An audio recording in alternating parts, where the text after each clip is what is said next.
last time you made 16 changes? Oh, God, 16 Have changes. you ever made 16 changes? No, I've never made 16 changes, but I don't look at it as 16 changes. I picked a team to beat the Waratahs this week, so changing combinations and that sort of thing. That's how externally it might be viewed, but we train together every day of the week. These boys know each other well, and it's an exciting team. Good opportunity for a number of boys.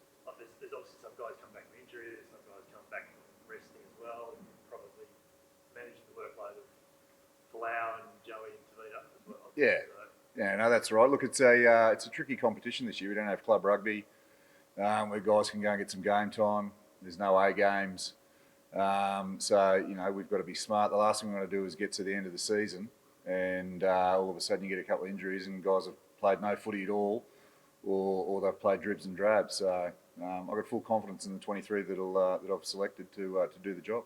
Had you always earmarked these two games inside the bye as a chance to manage a few workloads? Yeah, possibility. Like Joey, I spoke to Joey before the Melbourne game. We looked at it for that game and then decided no, we'd take him to Leichhardt Oval.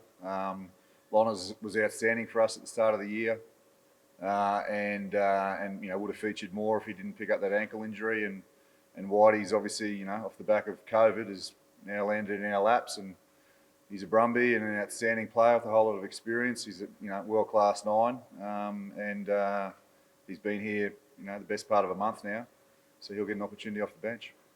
Were you always hoping that you'd be able to get him some game time once he came back in?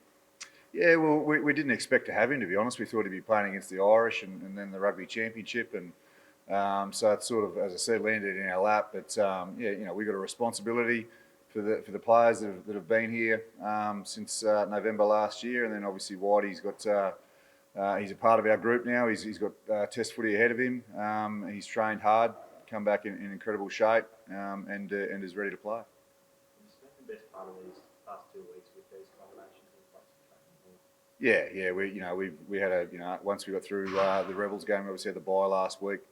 I was pretty quick to make the decisions in terms of who we'd go with for this game, and we've worked hard and trained really well over the last 2 weeks, and our preparation's been excellent. You guys were saying yesterday that Scotty Sarah has been the one to really drive home the importance of Tar Week and all that kind of stuff. What's he been like at training? Yeah, he's been great. He's been great all year, Scotty. He's been here a long time now, so it's not just about Tar Week. It's about the opportunity over the next 4 or 5 weeks as a football club and as a group what we can achieve together. We haven't been at our best since the virus kicked in and we had the break and isolation period. So we've spoken about our mindset, and we're just excited about this week. How excited do you think people should be to have a look at Bailey and Lonners together there? Yeah, Lonna's a good young local boy who's come through our system. He's, as I said, he was very good at the beginning of the year. BK's had some really good experiences over the last month. Some good passages within those games and some good learnings as well. No different to Noah or any young 10. So I think, as I said, I think it's an exciting team. Good to see Connell McInerney, who's been so good for us off the bench. Again, another local product, deserves a chance. 6-2 bench is something we haven't seen a lot of this year. What's the thing on that? Yeah, obviously it's forward heavy. There's some guys there that have just demanded to be selected, to be honest, through their performance. So it says a little bit about how we want to finish the game. What are you expecting from the Waratahs? I guess it's going to be a really tight one now. Looks like they've won 2 games in a row, so they're world beaters again and full of confidence, according to most. So they'll play side to side rugby, and we'll certainly be looking to put them under pressure.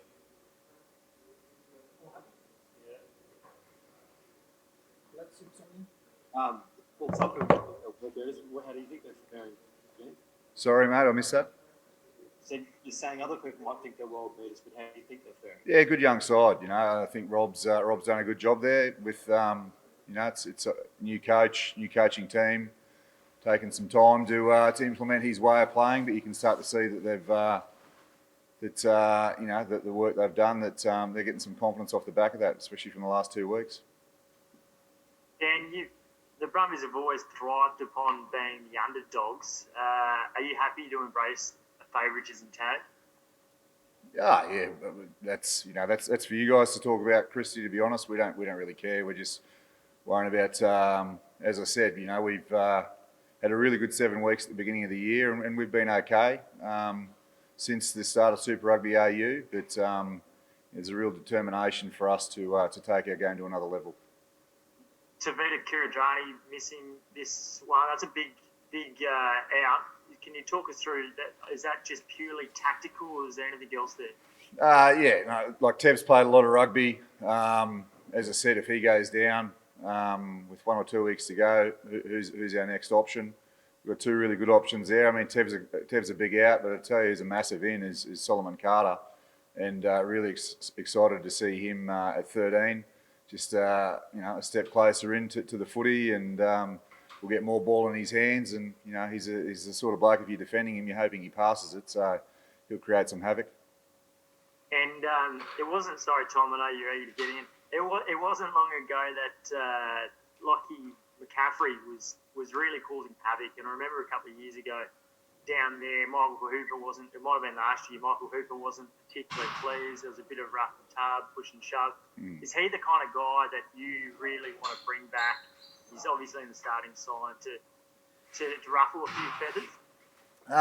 Look, he's got plenty of experience, hasn't he? And he's an incredibly smart footballer, great communicator, and just sums up situations off the back of his experience really well. So, he does a lot of work for us, as he has done in the past, in and around our attacking game, and he's a good inclusion, Lockie. So, and then it's nice to be able to unleash Robbie off the bench at some point in the second half. But McCaffrey's proven in the past that he plays well in big games, and Saturday night's a big game. And you mentioned you haven't been quite at your best during Super AU. Have you taken the last couple of weeks to look at that, and what stood out for you? Yeah, as I said, I'm not going to go into too many details about it. I think there's been a bit of chat that we're a really well settled side, and there's been some changes to our team. Obviously, with Noah out, BK in, that's been a change, and BK's done a really good job, and we're just having to adapt to they're different players. Given some exposure to a couple of young locks there as well. So I think we've spoken a lot just in and around our mindset and the opportunity ahead. So that's what's exciting us, mate. Any of those changes form related after that last game? No, not at all. As I said, I spoke to Joe before the Melbourne game. Folau's got a little bit of a calf issue that's dragged on for a little while. So similar to what I did with Slips, we want him fit and firing for the back end of the year. If it was a grand final, could I have played him? Of course. But and others deserve and have earned opportunity as well. And can you tell us what you've seen from Nic and sort of how valuable he's been to your young half? Yeah, he's just a competitor, and that's how I always, I had the pleasure of working with Whitey for a couple of years before he left, and he competes hard. He demands incredibly high standards of himself and others around him, and to be honest, he's like having another coach on the field. So, which is that's an incredible benefit for us, and I can already see our young 9s and 10s, our team in general are just learning from his experiences and his knowledge. But I just love the fact that he competes hard, wants to win everything, doesn't matter what it is, and drives standards and accountability within the group. And that might rattle a few people every now and then, but it's for the betterment of the group. Is there anything else that you've seen from Nic White? It's been 5 years since he wore the Brumbies jersey, so it's quite a while. What else have you noticed in his change or development as a player? I think he's always had it there. I think he's probably just a little bit more polished. You know what I mean? He's in and around his decision making and his knowledge of the game is incredibly high. So Not a lot's changed. He still talks a lot, doesn't shut up, like any good halfback, and drive standards, as I've said a number of times. But I don't think a whole lot's changed. I think what we've seen with Whitey, like with any player that gets new experiences, is they know when to pull the right rein, and he's certainly very good at that. And how far away is Noah looking at the moment? How's he tracking?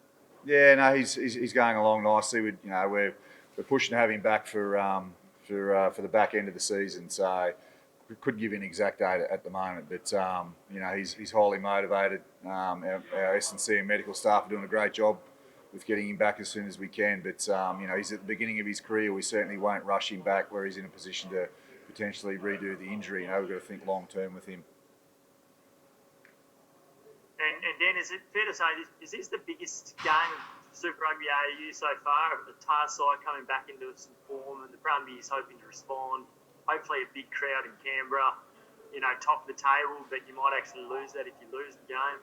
Oh, it's a big game, isn't it? Yeah, I think they're all big games that they are. So Brumbies and the Waratahs, it's been a big game for 25 years now, hasn't it? So and this week's no different. And it's I can see by all of you people that have turned up, it's created a little bit of interest, which is magnificent. And the more we can get rugby in the newspapers and on TV and people talking positively about it, I think it's a great thing. So hopefully, as I said, the Tahs, we know how they'll go about their game in terms of their mindset, and we'll come with a plan to perform well as well. So it should be a good Saturday evening for all the rugby lovers out there.